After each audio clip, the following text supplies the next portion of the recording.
So hello friends, welcome to the channel hack any maths. स्वागत है आपका मेरे इस नई वीडियो पे। सो फ्रेंड्स, आज की वीडियो में हम कैलकुलस का नेक्स्ट टॉपिक के बारे में समझने वाले हैं, पढ़ने वाले हैं। ठीक है, प्रॉपर उसका सॉल्यूशन करने वाले हैं। सो फ्रेंड्स, शुरुआत करते हैं कार्वेचर से। ठीक है, सो हमारा टॉपिक जो है वो कार्वेचर के ऊपर होगा। सो सबसे पहले हमें समझना होगा कि जो कार्वेचर होता है वो क्या होता है। ठीक है, सो कार्वेचर क्या होता है? Bending of a curve, the bending of a curve at any point. मान के चलिए यहाँ कोई पॉइंट है और उस पॉइंट पर ये क्या है? बेंड है।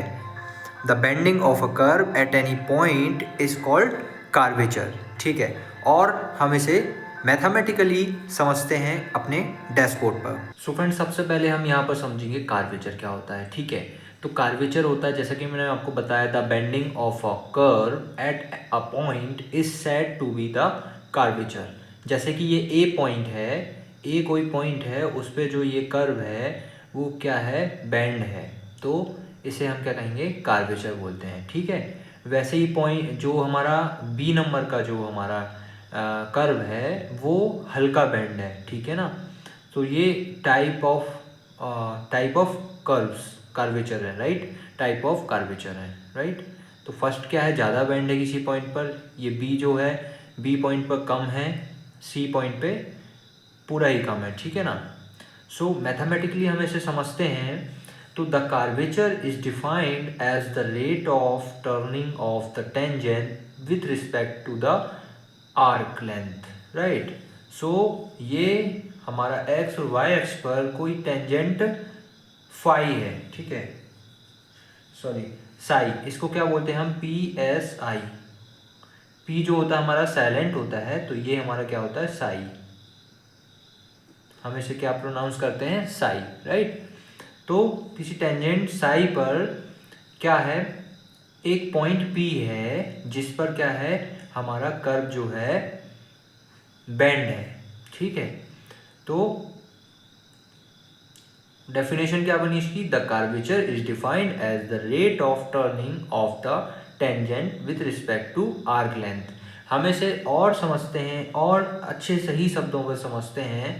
तो हम यहाँ पर क्या करते हैं? इस डायग्राम को समझते हैं सबसे पहले। तो let P and Q be two neighbouring point on the curve. ठीक है, पी एंड क्यू, पी ये है और क्यू ये है। ठीक है, let arc A P equals to S माने। ए पी को हम क्या माने? ए, और पी को क्या मान लिए? एस मान लिए। ठीक है ना, where A is the fixed point on the curve. ये जो कर्व है यहाँ पर जो ए है वो क्या रहेगा? फिक्स्ड रहेगा। ठीक है, let psi be the angle made by the tangent at P with the X axis.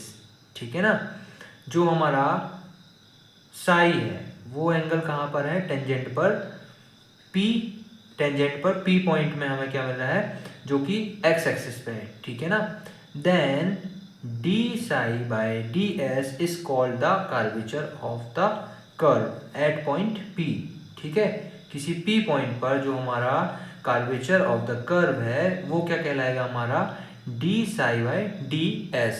यहाँ पर ये इंपॉर्टेंट नोट है, आप इसे नोट कर लेंगे। ठीक है ना, अब बात करते हैं हम रेडियस ऑफ कार्वेचर। ठीक है, सो रेडियस ऑफ कार्वेचर को समझेंगे। The reciprocal of curvature at any point P is called the radius of curvature. ठीक है ना, रेसिप्रोकल मतलब होता है उसका उल्टा। ठीक है ना, तो किसका उल्टा? कार्वेचर का उल्टा। ठीक है, तो कार्वेचर हमारा क्या कहलाता है? ये जो मैंने इंपॉर्टेंट नोट आपको लिखवाया था, D psi by D S is called curvature. Right, curvature का उल्टा क्या हो जाएगा? D S by D psi. और हम रेडियस ऑफ कार्वेचर को किससे डिनोट करते हैं?